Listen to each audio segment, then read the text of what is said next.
Hi hello ನಮಸ್ಕಾರ ಎಲ್ಲರಿಗೂ. Welcome back to our channel, ನಿಮ್ಮ ಮನೆ ಮಗ SK ಚಾನಲ್ಗೆ.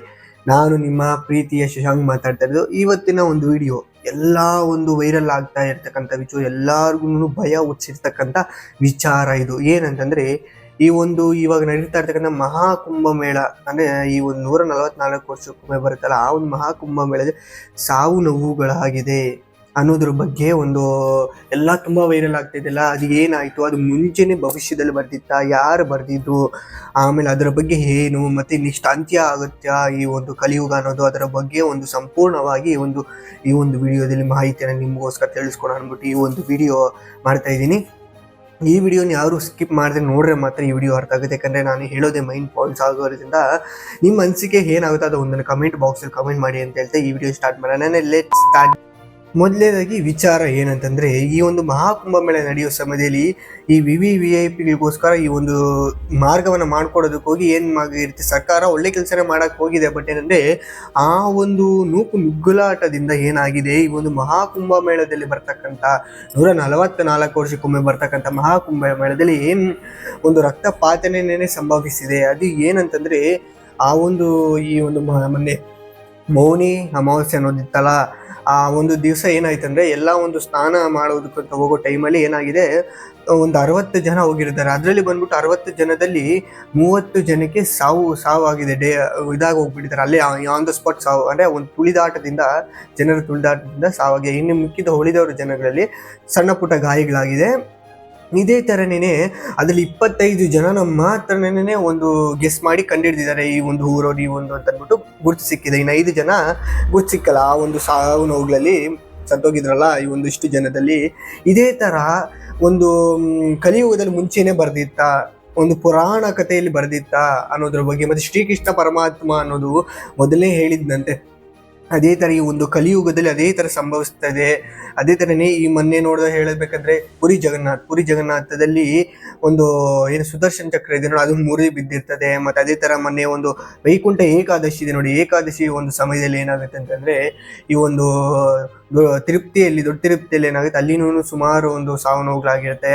ಅದೇ ಥರನೇ ಒಂದೇ. ಮತ್ತು ಈ ಪುರಿ ಜಗನ್ನಾಥಲ್ಲಿ ಇನ್ನೊಂದೇನಾಗಿರುತ್ತೆ ಅಂದರೆ, ಈ ವರ್ಷಕ್ಕೊಮ್ಮೆ ವಿಗ್ರಹವನ್ನು ಚೇಂಜ್ ಮಾಡ್ತಾ ಇರ್ತಾರಲ್ಲ ಶ್ರೀಕೃಷ್ಣ ಪರಮಾತ್ಮನಿಂದ, ಆ ಒಂದು ಚೇಂಜ್ ಮಾಡೋ ಒಂದು ಪ್ರತಿ ವರ್ಷದಲ್ಲಿ ಅದನ್ನು ಮಾಡೋವಾಗ ಯಾರಿಗೂ ಜನರಿಗೆ ಗೊತ್ತಾಗಲ್ಲ. ಬಟ್ ಏನಾಗಿದೆ ಅಂದರೆ, ಆ ಒಂದು ಪುರೋಹಿತರಿಗೇನೆ ಜಗಳವಾದಾಗಿ ಅದನ್ನು ರಾತ್ರಿ ಮುಗಿಯೋದನ್ನೇ ಬೆಳಗಿನ ಜಾವದವರೆಗೂ ಮಾಡಿದ್ದಾರೆ. ಇದನ್ನು ಮುಂಚೆ ಬರೆದಿದ್ರು ಯಾರು, ಈ ಒಂದು ಕಾಲಜ್ಞಾನಿಗಳು. ಮತ್ತು ಶ್ರೀಕೃಷ್ಣ ಪರಮಾತ್ಮನೂ ಸಹ ಹೇಳಿದೆ, ಈ ಒಂದು ಕಲಿಯುಗ ಅಂತ್ಯವಾಗಿ ಮತ್ತೆ ಹೊಸ ಯುಗ ಹುಟ್ಟುತ್ತೆ ಅಂತ ಅಂದ್ಬಿಟ್ಟು. ಅದೇ ಥರನೇ ಈ ಒಂದು ನೆಕ್ಸ್ಟ್ ಮಹಾಕುಂಭ ಮೇಳ ಏನಿದೆ, 29ನೇ ತಾರೀಕು ಮಾರ್ಚ್ ಮುಗಿದ ಮೇಲೆ ಕಲಿಯುಗವನ್ನು ಅಂತ್ಯವಾಗಿ 2025 ಒಳಗಡೆ ಬದಲಾವಣೆ ಏನನ್ನ ಚೇಂಜಸ್ ಆಗುತ್ತಾ ಅನ್ನೋದ್ರ ಬಗ್ಗೆ. ಮತ್ತೆ ಈ ಒಂದು ಅಮೇರಿಕ ದೇಶದಲ್ಲಿ ಮತ್ತೆ ಕ್ರಿಶ್ಚಿಯನ್ ಅವ್ರಿಗೆ ಆಗಿರ್ಬೋದು, ಮುಸ್ಲಿಮರಾಗಿರ್ಬೋದು, ಇವರಿಗೆಲ್ಲ ಅಂತ್ಯವಾಗುತ್ತಾ ಅನ್ನೋದ್ರ ಬಗ್ಗೆ ಎಲ್ಲನೂ ಬರೆದಿದ್ದಾರೆ ಒಂದು ಪುರಾಣ ಗ್ರಂಥದಲ್ಲಿ ಬರೆದಿರ್ತಕ್ಕಂಥದ್ದು. ಅದೇ ಥರನೇ ಈ ಒಂದು ಭವಿಷ್ಯವಾಣಿ ಪುಸ್ತಕದಲ್ಲಿ ಮೊದಲೇನೆ ಬರೆದಿರ್ತಕ್ಕಂಥದ್ದು 500 ವರ್ಷಗಳ ಹಿಂದೆ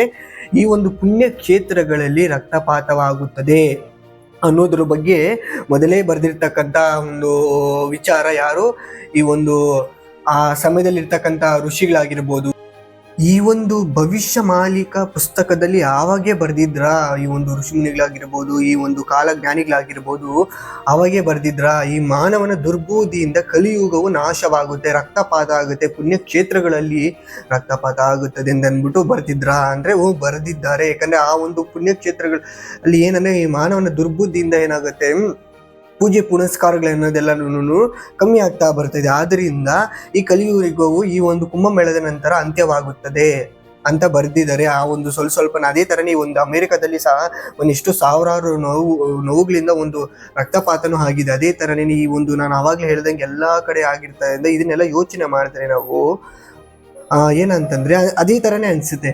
ಓ ಈ ಒಂದು ಕಲಿಯುಗದಲ್ಲಿ ಬರೆದಿರ್ತಕ್ಕಂಥ ಭವಿಷ್ಯ ಮಾಲಿಕ ಒಂದು ಪುಸ್ತಕದಲ್ಲಿ ಬರೆದಿರ್ತಕ್ಕಂಥದ್ದು ಅದು ನಿಜಾನೇ ಅನಿಸುತ್ತದೆ.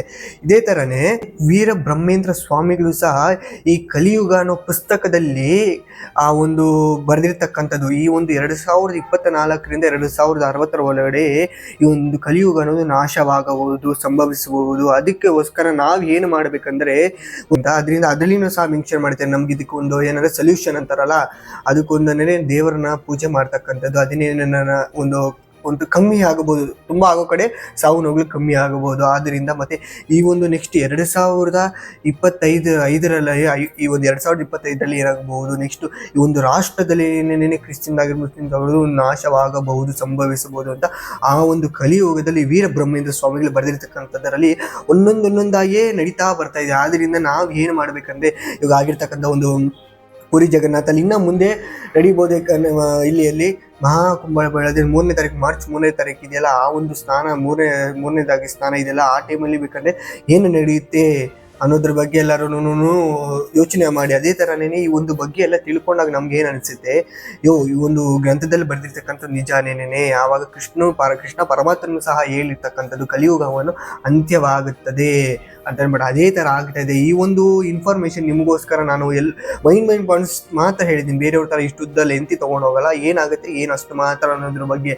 ಈ ವಿಡಿಯೋ ಒಂದು ಇಷ್ಟ ಆಗಿದೆ ನಿಮ್ಗೆ ಲೈಕ್ ಮಾಡಿ, ಶೇರ್ ಮಾಡಿ, ಸಬ್ಸ್ಕ್ರೈಬ್ ಮಾಡಿ. ಈ ಥರನೇ ನಿಮ್ಮ ಅನಿಸಿಕೆ ಏನಾಯ್ತು ಅಂತ ಕಮೆಂಟ್ ಬಾಕ್ಸಲ್ಲಿ ಕಮೆಂಟ್ ಮಾಡಿ ಅಂತ ಹೇಳ್ತಾ ಈ ಒಂದು ವಿಡಿಯೋಗೆ ಈ ಥರ ಸಪೋರ್ಟ್ ಮಾಡಿ ಅಂತ ಹೇಳ್ತಾ ಮುಂದಿನ ವಿಡಿಯೋದಲ್ಲಿ ಸಿಗೋಣ. Tata, see you.